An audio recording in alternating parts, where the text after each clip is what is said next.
Hi, everyone. Welcome to the conversation. We're here to chat today about orientation, which is one of the most exciting parts of the school year and something I get to work quite closely with. My name's Trent. I work in student life, and I'm here today to answer some of the more common questions we get around U of T orientation and any other questions that may come my way.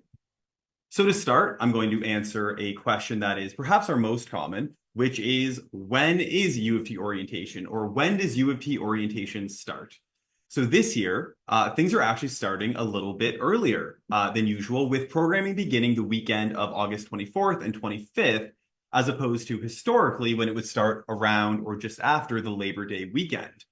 So despite this being the common start time, there are some differences between divisions. And if you're unsure what I mean by that, in a few questions, we'll get to explaining the whole U of T orientation system. But there may be slightly different start times. So some divisions may start on the Saturday or the Sunday or the Monday. So make sure you check in with the division that you or your student is joining. This can be through their website, likely via email, Instagram, wherever it is. But make sure you know when the division is starting for you. But for the most part, all of the divisions are starting that week before Labor Day, with one exception, which is kinesiology and physical education, which is for the most part taking place the week after. But yeah, orientation starting a little earlier this year, but we have a full week of amazing programming for all of the students. So that's when it's starting. But another question is, how does orientation work at U of T? So what is the way, how does it break down? We have such a big campus. Well, it's done in a unique and interesting way here at U of T St. George, because we have what we call a college system. So each college or faculty at U of T, UT St. George, I should say, runs their own first-year orientation programming. So across art science, which is where we have a large percentage of students, they're divided across 7 colleges. In addition, there are 4 faculties. We have KPE, we have engineering, we have music, and we have architecture, which is Daniel's. And each of those 11 divisions have their own orientation programming. So it can be a bit confusing, but that is good to know for all of you, where that is where you can find the schedules, the registration, and where your orientation programming will be. In addition to the 11 divisional orientations, our student union here at UT St. George runs some major events as well. This year, this includes a cheer off where students can show their college or faculty pride, and then a large clubs carnival, which will be taking place in the afternoon. All of the student union events that I've just mentioned will be taking place on the Friday of that week, so Friday, August 30th, and it's open to all of the students in any of the faculties on campus. If you're curious to learn more about the college system, you can visit our parents and supporters website. We have a large breakdown of all of the college and faculty information, because for some, this may be the first exposure you have to a system like this in a university setting. So that is how it works at U of T. But a question we get a lot, and very understandably, is how do I register for orientation? So you, or whoever is choosing to attend orientation this year, you can register through your college or faculty, and this is very likely taking place online. This would be probably through their website. Some of them will do it through email or social media. There isn't one central place, so you have to check within your college or faculty with how they would like you to register. I encourage you all to look through your U of T emails, because if you have gone through the process by now, most email messaging will happen through your U of T email. So make sure you're checking that and not just the email you would have used before you applied. I also encourage you, as you're trying to figure out how and where to register, to check out the social media for your division, particularly if they have an orientation Instagram or something like that.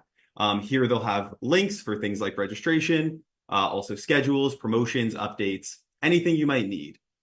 But some events, such as the central ones I mentioned earlier, are drop-ins. So the Clubs Carnival, for example, from UTSU, you don't need to register. For many events, you can show up, check it out, regardless of your division or faculty. So that is more or less how you can register or sign up. And if you're not sure where to go, reach out to your college or faculty and they can direct you, because they will definitely make sure you can get to orientation if you want to. So we know how to get it, or how to get to it and when it is, but let's talk about what folks can expect at orientation this year. So orientation programming, despite the fact there are 11 different ones, all follow somewhat of a similar pattern. There will be a ton of events taking place across the week with chances to connect with upper year students, faculty members, and of course, the new peers and the new friends everyone will be meeting. Within this week, there's usually a lot of social content, you know, those fun things where people can get involved, have fun, meet new people, but also academic content, as well as content around getting to know your college or faculty, and a lot of content around building school spirit. As I mentioned, there are also lots of events for all students, such as the Club's Carnival, or other kind of central events being hosted. So lots to do, but you can expect social, academic, getting to know U of T, and overall a lot of fun. So in case it's not obvious at this point, I think orientation is a great thing for students to attend. But a question may be, why should I go to orientation? I'd have to come a little bit earlier, things like that. So, you know, why should a student attend orientation? Well, there are many different reasons to go. And each student may have their own reason or desire to go to orientation. But some of the common ones are to get to know campus, to get to know your college or faculty, academic preparation, preparing for, you know, the new realities of post-secondary study, meeting new people and making friends, and of course, the fun the students will have. The final question I'm going to bring up before we get to any questions in the chat, once orientation ends, because it is only that week, where do I go from there? So there are so many things that folks can do once orientation ends. Orientation really is just the start. This can include getting involved within your college or faculty, joining a recognized student group or club, enrolling in Starting Point to learn what else is out there within U of T, and then looking for programming through student life, as we have lots and lots to offer. So those are kind of the initial questions I had come prepared with. However, I do see we were getting some questions as well, which I'll get to now.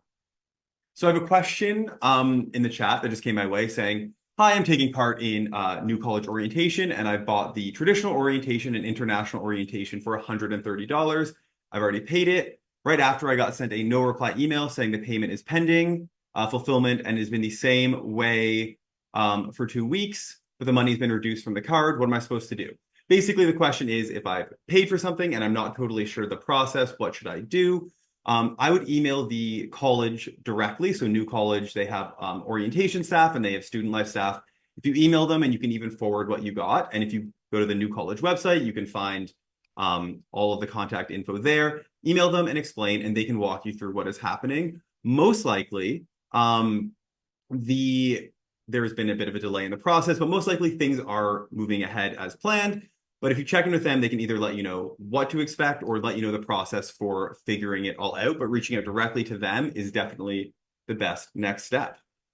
Another question is, can you tell us how to make the most of the Club Carnival and the parade? So there is no parade this year, but there is the cheer off, which is in place of that and builds a lot of the spirit. But I would say the best way to make the most of it is to embrace it, you know, attending the cheer off, embracing that, you know, college or faculty spirit. Now, the Club's Carnival, trying to see as many different booths and tables and things as you can to understand not only what is out there at U of T, but what is the best part for you or the best fit for you.